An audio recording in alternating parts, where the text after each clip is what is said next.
Transamérica Brasília, estamos de volta. Lembrando que você pode participar pelo 996861001. Quem está aqui, eu queria dar as boas-vindas para o Dr. Roberto Carlos Batista, que é promotor do Meio Ambiente e Patrimônio Cultural do Ministério Público. Seja muito bem-vindo. Muito obrigado, estamos à disposição. Então, doutor, a gente veio aqui hoje para falar sobre a quadra 500 do Sudoeste, que já é uma área extremamente populosa. Não é? Acho que de Brasília, é uma das regiões mais populosas, é a região do Sudoeste. E a ideia era ampliar ainda mais isso? Exatamente. Essa questão não é uma questão nova. Já houve uma grande discussão em que o próprio órgão ambiental entendeu que era inviável, tanto que cassou as licenças que tinham sido concedidas, e agora o assunto revigora com uma grande resistência da própria comunidade, porque reconhece a dificuldade de se ter mais população ali, mais trânsito e mais demanda de serviços de infraestrutura. O principal problema, a gente estava conversando aqui, começando a introduzir o assunto nos bastidores, para quem acompanha a gente pela internet, dá para ver que a gente estava aqui conversando a respeito disso, é a questão da água e do esgoto, né? Exatamente, porque atualmente, pela estruturação da estação de tratamento que tem à disposição, seria ou a estação de tratamento sul ou a norte, não tem capacidade de processar e tratar mais esgoto. Afora isso, tem as questões relacionadas ao fornecimento de água e o escoamento de água da chuva, que se chama água pluvial. Então, são alguns dos impactos que já se mostram como negativos à construção de uma nova quadra. Sem falar no trânsito, que está cada vez mais caótico, sobretudo na parte central da cidade. Quando alguém tem uma ideia de fazer uma expansão, para gente que não entende do trâmite, isso eu imagino que começa com autorização para o uso do terreno. Né? O terreno seja público ou privado, tem que ter alguma autorização para subir ali, seja áreas comerciais ou residenciais. Quais são os critérios que são levados em consideração para autorizar ou não essas construções? A primeira coisa, tem que se ver se o terreno tem vocação, ou seja, se ele pode ser objeto de construção daquele tipo de empreendimento. Não se pode, por exemplo, construir em uma área que seja dedicada a hospitais, prédios residenciais. Ainda mais aqui em Brasília, que é uma cidade tombada, né? Exatamente.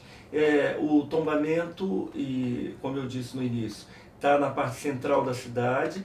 O Cruzeiro é uma área tombada e aquela área onde se pretende construir a quadra 500 está sob a influência da área tombada, logo não comportaria novos prédios, apesar de ter havido uma interpretação equivocada por parte da administração, de uma maneira geral, ao entender que o último documento de Lúcio Costa, que é Brasília Revisitada, teria autorizado a ocupação para fins residenciais, o que não é verdade. Pelas publicações que foram feitas no Diário Oficial do DF, vê-se claramente que esta área está fora de ocupação, segundo o urbanista Lúcio Costa, nessa sua última intervenção. Então nós temos hoje essa questão de tombamento, que é uma questão de natureza urbanística e cultural, de vocação da área. O segundo passo seria um licenciamento ambiental. O licenciamento ambiental, ele deve levar em conta as condições atuais da área e os impactos negativos. E dentro dessa questão do impacto ambiental é onde entra essa questão da água e de esgoto, também, ou entra mais a questão de vegetação mesmo? Ambas as coisas. Nós tivemos, por exemplo, uma licença. O sistema de licenciamento nosso passa por 3 etapas: licença prévia, de instalação e de operação. O empreendimento já tinha recebido licença prévia e de instalação em tempos anteriores. Acontece que o IBRAM, atualmente, ao revigorar essas licenças, deixou de considerar a situação atual. Ou seja, para que o licenciamento fosse válido, haveria necessidade de estudos complementares aos já existentes para atualizar a situação atual. Porque quando foi tentado fazer a quadra, a situação ambiental, de trânsito e de aglomeração urbana era outra. Aí, vistos todos esses detalhes, aí sim é aprovado. E também tem que ter autorização do Detran, não sei se especificamente do Detran, mas algum relatório que analise o impacto do trânsito? Sim, o relatório de impacto ambiental para fins de licenciamento, impacto de vizinhança, e aí nós vemos que a própria população já é contra a instalação dessa nova quadra com essa quantidade de prédios, e impacto de trânsito. E há também uma discussão a respeito de quantos pavimentos podem ser construídos. Ainda tem isso. Justamente, tendo em vista que está dentro da área de influência da área tombada, não se poderia passar de 3 pavimentos, salvo engano, de 2 a 3 pavimentos. E a projeção é de se elevar a 4, 5 pavimentos, que é uma outra discussão, mas na área urbanística. Certo. Mas aí com a liminar está suspendido e provavelmente não vai ter mais essa quadra 500. A liminar paralisou todas as obras e, incrivelmente, nós somos surpreendidos depois do deferimento da liminar com a supressão da camada vegetal, já que o juiz proibiu qualquer ação no local sob pena de multa de 100 milhões de reais. Não é 100 mil, 100 milhões de reais, né? E, no entanto, isso foi na sexta-feira. No sábado, nós fomos obrigados a convocar a Polícia Militar Ambiental, porque as máquinas estavam operando, retirando a vegetação. Então, acionamos o juiz de plantão para que mandasse intimar imediatamente. E, estranhamente, o oficial de justiça que foi designado para essa missão deixou de intimar por dizer que não constava nem endereço nem nome dos responsáveis. Ao passo que trata-se de um processo eletrônico e ele poderia ter facilmente acesso no próprio computador do seu posto de trabalho. E aí, numa situação dessa, quem que é punido? Olha, porque foi um descumprimento de uma liminar, né? Já estava ali, não foi de um dia para o outro, né? Foi publicado isso. Provavelmente quem estava ali tocando a construção estava acompanhando, porque certamente tem um assessor jurídico, alguma coisa também. E depois foi divulgado, né? O próprio Ministério Público, no seu site, divulgou a matéria e a imprensa fez ampla divulgação. Sim. Então, um dos réus, que é a imobiliária que vai comercializar os imóveis, chegou a pedir a reconsideração da liminar, significa dizer que teve consciência disso. É pouco crível que os outros réus, que eram a empresa responsável pelo empreendimento, o IBRAM, o Distrito Federal, não tenham tomado conhecimento. Botar as máquinas para trabalhar é praticamente um enfrentamento à decisão judicial, né? Exatamente. Um desacato, isso tudo. Já tem gente participando por aqui pelo 996861001, vamos dar uma lida aqui. Oi, Carol, como convencer o empresariado do investimento se a insegurança reina do DF no país, tendo em vista as licenças ambientais serem concedidas e em seguida suspensas por decisão liminar? Por insegurança jurídica, é o desabafo do Elias Júnior. Como que fica essa questão? Olha, a insegurança jurídica, ela foi gerada quando o próprio administrador, ou seja, o órgão ambiental, voltou atrás em uma decisão de anular as licenças anteriores. Essa foi a insegurança jurídica. E estimulou o empresariado a fazer a construção da quadra 500. Quer dizer, sob o ponto de vista jurídico, a questão já estava resolvida até. Exatamente. Dentre tantas outras necessidades da cidade, por que essa medida foi tratada como prioridade? Como está essa questão do risco do desmoronamento da rodoviária, que é um assunto que está em voga agora, depois daquela divulgação de ontem, né? É a pergunta da Ana Carolina Almeida. Não se tratou de uma prioridade, tratou-se de uma emergência pela possibilidade de retirada de uma mancha de cerrado, como poucas aqui no Distrito Federal, ainda virgem, com uma biodiversidade, uma importância muito grande, sobretudo para os moradores da área, sob o ponto de vista da qualidade de vida. Foi o primeiro aspecto, porque o Ministério Público buscou essas medidas sem judicializar a causa. Chegou a expedir uma recomendação para o órgão ambiental que não a acatou. Segundo, outras questões de muita gravidade estão acontecendo não só na cidade de Brasília, mas em todo o território nacional. Primeiro, por uma mudança aparente da estrutura jurídica de proteção ambiental.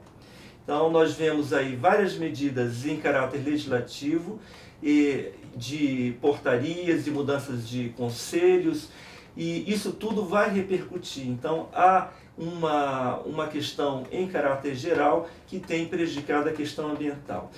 A questão da rodoviária não é uma questão recente, e ela já foi, de certa forma, enfrentada, essa questão de falta de manutenção dos equipamentos públicos, quando houve o episódio do viaduto da Galeria dos Estados. Sim. Ali o Ministério Público atuou com bastante rigidez e chamou a atenção para o Estado de que não basta a construção de equipamentos públicos. Há necessidade, o que é até mais caro, da manutenção.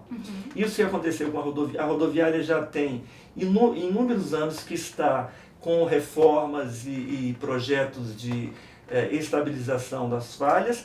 Agora, a responsabilidade é do gestor e não do Ministério Público, que busca, pelo contrário, proteger a população em eventos dessa natureza. Então, dizer-se que houve uma grande prioridade pelo setor noroeste é uma falácia, porque nós temos aí grandes outras prioridades, como o lixão da estrutural, que o Ministério Público já trabalha desde o ano de 1996, como a questão da escassez hídrica no Distrito Federal, em que houve um grande envolvimento por parte da instituição. Então, a nossa preocupação é com o bem-estar de uma maneira geral, e nós atuamos com caráter de urgência naqueles casos em que o dano possa vir a ser irreversível. Exatamente, lembrando que a população de lá do Sudoeste não está querendo a construção dessa quadra, então realmente é um pedido emergencial deles. Depois que começar a construir fica bem mais difícil tirar, né? O Francisco Sensi, eu acho que é Sensi que fala, diz o seguinte: já que tem o tombamento, como que vão fazer moradia lá? O doutor já esclareceu um pouco isso, mas pode voltar um pouquinho essa relação do tombamento com aquela área, doutor? Ok. O tombamento, ele não inviabiliza moradias, já parte de uma premissa falsa. Do contrário, nós não teríamos nenhuma moradia no plano piloto, que é tombado. Sim. E é tombado justamente pelo seu caráter arquitetônico, e se trata de um único sítio moderno do mundo tombado pela Unesco. O tombamento, ele busca preservar as características arquitetônicas e urbanísticas de modo a garantir a configuração da cidade e justamente de não haver uma falta de planejamento nas intervenções. O que acontece na quadra 500 é que aquela área, de acordo com o planejamento de Brasília, não é dada a construção para moradia. Isso aí, está explicado. O Arnaldo Queiroz pergunta o seguinte: e a questão das pontes, a construção de mais uma ponte no lago, como anda? Houve uma tentativa no governo anterior de implementar esse projeto. Nós começamos a acompanhar o projeto, procurando saber se já havia um licenciamento ambiental, que, como eu expliquei anteriormente, é o primeiro passo para saber se é viável, se é inviável a construção de qualquer empreendimento, e o governo anterior abortou esse empreendimento. Em relação ao governo atual, nós não temos ainda posicionamento expresso sobre a construção dessa nova ponte. Exatamente. O Flávio Torres pergunta o seguinte: Carol, será que alguém por alto sabe dizer quanto tempo a rodoviária do plano está em reformas? Não me lembro dela funcionando 100%. Há pelo menos 10 anos. Várias obras de intervenção, sim, seja só para fazer alguma... como que chama? Revitalização, né? Foram, sim, várias de revitalização. que, ao meu ver, agora minha opinião, tá? Acho que muitas dessas revitalizações foram praticamente passar uma tinta branca numa parede que já estava fissurada. De manutenção mesmo, propriamente dita, foram pouquíssimas, não foram, doutor? E é importante também resgatar o papel da rodoviária. A rodoviária, quando foi concebida pelo plano de Lúcio Costa, era para ser um local aprazível. Por isso está próximo do shopping, está próximo do Teatro Nacional. Era para funcionar ali restaurantes, a pessoa ao deixar o teatro poderia se instalar ali em um restaurante, um café e ter condições de manutenção muito melhores. Essas reformas que têm sido feitas, algumas não foram só de maquiagem. Nós temos, por exemplo, recentemente a retirada da rodoviária interestadual, que ficava na plataforma superior da rodoviária para a região do entorno. Hoje ela está instalada no edifício Turing. E ela fora retirada dali justamente por já se constatar abalos na estrutura e comprometimento daquele viaduto que fica na plataforma superior da rodoviária. O que se tem que fazer, na realidade, é ter um plano por etapas e um plano bem estruturado para resolver todas as questões, principalmente as de natureza estrutural, e assegurar o acautelamento de qualquer acidente com vítimas. Exatamente. A gente tem que dar um intervalo curtinho, daqui a pouco a gente volta ainda com o doutor aqui no estúdio da Transamérica. Dá tempo de você mandar sua pergunta, já tem duas ali esperando. Não deixa de participar, 996861001. Estamos de volta, diretão aqui com o Dr. Roberto Carlos aqui no estúdio com a gente, que ele é promotor do Ministério Público, do Meio Ambiente e do Patrimônio Cultural. É isso aí, já tem gente mandando pergunta por aqui, doutor. Olha só, resgatar aqui esta pergunta. Gostaria de saber se o Ministério Público intervém ou tem projetos de intervenção também nas satélites. Transamérica 360 sempre top. Me dá prêmios, é a Alessandra Seixas que participa por aqui. Ótima pergunta. Nós temos, além de termos promotorias em várias satélites, nós temos na área ambiental atribuição para cobrir todo o DF. Então nós dividimos em 6 promotores, cada promotor é responsável por algumas regiões administrativas, então todo o Distrito Federal é coberto. Se houver algum problema, poderá se procurar a ouvidoria do MP. É isso aí. O Marcelo Magalhães pergunta o seguinte: para mim a rodoviária devia ser implodida e uma nova ser construída. Alguém alguma hora vai se machucar muito feio lá. Na verdade foi um desabafo, não é uma pergunta do Marcelo Magalhães. E eu acho que isso passa pela cabeça de muita gente. Eu confesso que na minha eu já pensei também, falei, gente, será que não fica mais barato botar uma rodoviária provisória ali em algum lugar, implodir aquilo ali, construir de novo com uma tecnologia melhor, né, de um jeito mais fácil de fazer manutenção, mantendo obviamente o projeto inicial, né, porque eu acho linda a rodoviária como ela é. Mas não ficaria mais barato? É uma pergunta que parece tola, mas alguém já fez essa conta? Isso aí passaria por uma análise de cálculos por parte de engenheiros e projetistas, e incumbe ao gestor da rodoviária fazer essa avaliação. É uma avaliação que pode ser feita, sem dúvida, mas tem que se levar em conta quais são as vantagens e as desvantagens. Uhum. E outra coisa que já me passou pela minha cabeça, não sei se algum ouvinte já pensou isso também, é uma área que está delicada, né? Já foi tirado boa parte da malha que ela cobre, né? Igual o doutor falou mais cedo, né? Passando para um outro lugar.